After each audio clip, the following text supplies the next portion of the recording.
Oh, good evening everyone, Phil and Said family. Ako'y bumabati sa inyo muli ng Happy New Year sa ating pong lahat. Praise God. I hope and I pray na nasa mabuti po tayong kalagayan at malapit na po tayong magkita. Next week na andyan na po kami ni Grace at makakasama na po namin kayo. Alam niyo po, tonight I want to talk to you about how faithful God is in the times and seasons that we go through. There are times and seasons which God has ordained on the earth. Sa buhay na ating pong ginagalawan, we have times and seasons o iba't ibang klase po ng panahon. At nakikita po natin kung paano nagbabago ang mga oras at panahon. Subalit kahit ganun po ay ang mga nangyayari sa ating pong paligid, sa ating pong panahon at paligid, our God is faithful and He is good. Amen po ba tayo dyan? Praise the Lord. So, in our lives mga kapatid, sa ating pong mga buhay, we have times and seasons that would Ecclesiastes says.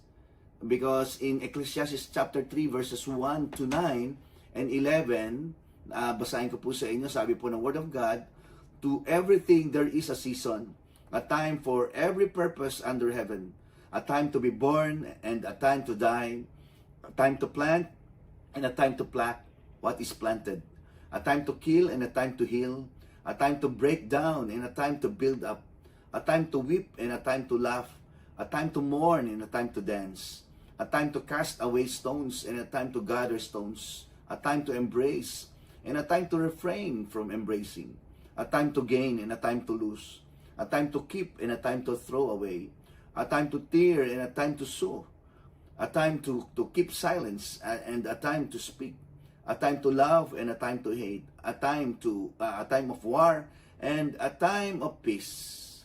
In verse 11, He has made everything beautiful in its time. Also, He has put eternity in their hearts, except that no one can find out the work that God does from beginning to end. Praise God for the reading of His Word. Purihin po ang ating pong Panginoon.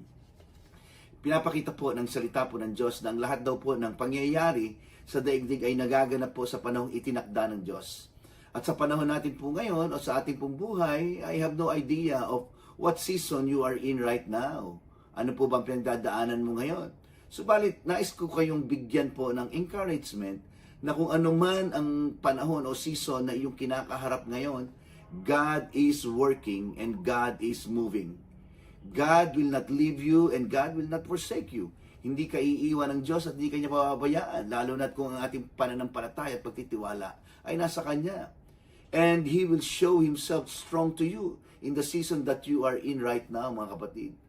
Sa panahong pinagdadaanan po natin ngayon, ang tanong po sa atin ngayon ay, do you know this season you are in right now? Or do you know the time and the place kung saan ka inilalagay ng Diyos ngayon? Siguro kung ngayon po ay nasa oras ka at panahon na ikaw ay nagsisimulang magtanim. Siguro ang iba po sa atin po dito ay may mga first timer nakakarinig po ng salita ng Diyos. 'Di ba? Maybe this is your season where the word of God is being planted in your heart. Maybe you are in a season of harvest, 'di ba? Maaring grabe yung harvest mo, yung harvest time, yung pagpapala ng Panginoon natatanggap mo sa panahon ngayon. Sa bawat binhi o anumang bagay na atin pong itinatanim sa ating pong mga puso, ay siya rin po nating aanihin. Yan pong sinasabi ng salita po ng Diyos. Kaya nga, anuman ang iba't ibang panahon na dumadating po sa atin, ang tanong po ay, do you recognize your season? Why is it so crucial and important for us to recognize the season we're in? Sapagkat napakahalaga po ng mga bagay-bagay na ating pong pinipili at ginagawa po sa ating pong buhay, especially po sa taon pong ito ng year 2026. Knowing your season will protect your heart from this discouragement and from disappointment. Diba? Sa New Zealand po, we have 4 seasons. Meron po tayong spring, summer, fall, and winter. And diba? And those seasons are so different from each other. Kaya makikita po natin during the summer, when you see fruits, blooming flowers everywhere.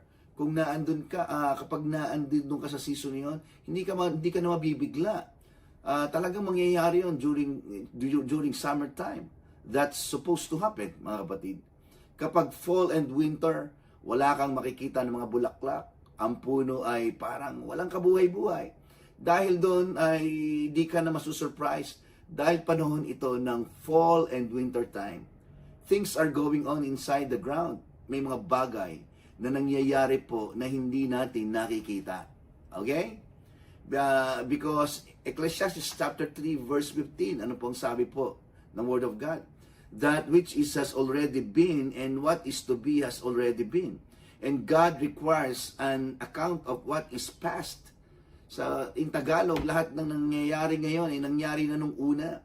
Gayon din ang magaganap pa. Paulit-ulit lamang ang mga pangyayari. So whatever season, mga kapatid, you are in your life, I want you to know that God is with you in that season, mga kapatid. Dapat mong malaman na sa lahat ng panahon ng buhay mo na andoon ang Diyos. Siguro nasa panahon ka ng taglamig ang buhay mo ngayon. At ayon sa pag-aaral, during winter season, para sa mga farmers, it's a time when the ground is rested. Yan daw po yung panahon ng parang kapahingahan po para po sa lupa. Okay? The ground is being prepared for something. Ganun ang nangyayari during the winter time. Ito ang panahon na piniprepare ang lupa for planting. Okay? Kaya kung iniisip mo na you're in a season of winter, huwag mo itong tingnan na ito'y panahon ng tagtuyo at kawalan sa buhay mo. But look at it, mga kapatid, as a season of being prepared for new things. Okay? Humanda ka sa mga bagong magagandang bagay na pwedeng mangyari sa buhay mo na ipagkakaloob ito ng Diyos para po sa atin pong lahat. Okay? Kaya kapag alam mo kung anong panahon meron ka, or if you know which season you are in, it will protect your heart from doubt, from fear, from discouragement. Knowing that a season has a beginning, but it also has an end. Diba? Merong simula at merong katapusan. Kapag pinag-uusapan naman ang patungkol po sa due season, tingnan niyo po ito ha, obviously, ito ay tumutukoy sa mga magulang o sa mga mother, sa mga nanay na nagbubuntis. Ang panahon ng kanilang pagbubuntis ay umaabot po yan ng 9 months. Di ba? Sa mga mother, to all mothers, that is your season. That is your pregnancy, 9 months. Siguro kung kayo pong mga nanay ang tatanungin kung hanggang kailan nyo gusto magbuntis, di ba? Maaaring pwede nyo sabihin na pwede bang 2 months na lang? Di ba? Or pwede bang instead na 9 months, 9 weeks na lang? But you know what? Okay? The longer the baby stays in your womb, mas lalo silang lumalakas, mas lalo silang tumitibay. Kaya hindi nyo gugustuhin na tumagal lang sila ng sandali sa inyong sinapupunan dahil magiging delikado ito para sa kanila at maging para sa inyong mga nanay. That's why we want to go through the season. Kaya nga, mahalaga ang panahon. Lalo na kapag pinag-uusapan natin ang patungkol sa illustration ng pregnancy para sa mga nanay. Na kapag ikaw ay buntis at papunta ka ng doktor, sasabihin ng doktor sa iyo yung mga bagay na dapat mong paghandaan. Di ba may mga panahon na kung minsan na nararamdaman mo may sisipa sa loob ng iyong tiyan na hindi mo kailangang magpanic. Di ba? Because you know that's supposed to happen. Kailangan yun eh. Nangyayari talaga yun. Nangyayari ito lalo na kung ang mga nanay ay buntis ng 4 to 5 months pregnant. Yun. Because that's the season for that. Okay? So, totoo po yun. So, even in your ninth month, na kung maglakad ka ay parang bibi o parang duck, di ba? Okay lang yun. Because you're almost done. You know the times and the seasons, mga kapatid. Napakahalaga na malaman natin ang panahon upang maging handa tayo at hindi maging malungkot at hindi tayo ma-discourage. Like, emotion come and go, but you're stable. Yan. Lalo na kung tayo'y nagtitiwala sa ating Panginoon. Anumang panahon ang dumating sa buhay mo, at kapag alam mo na ito, ay alam mo yung panahon na pinagdadaanan mo, I believe na hindi ka basta maitutumba nito. Okay? So in our seasons, mga kapatid, as we go through them, God is always progressive. Ulitin ko po ha, God is always progressive. Sometimes you feel like you're going backward, okay? But in the spirit, you're not going backward because that's actually a move forward in the eyes of God. For example, yung arrow o yung palaso, di ba? Minsan narinig nyo na po sa akin illustration na ito. If you want the arrow to fly further, di ba? You move the arrow back more. Yun po yun. So that when it is released, it reaches further. Mas malayo ang nararating. Okay? So yun po yun. At kung minsan sa ating buhay, it feels like we're being stretched backward. At dahil doon, umaangal tayo sa Diyos at sinasabi nating, Panginoon, nakala ko ba nandyan ka lang? At sasabihin naman ni Lord sa iyo, yes, nandito lang ako. Lord, bakit kailangan kong bumalik? Di ba? Ba't kinakailangan kong pagdaanan muli?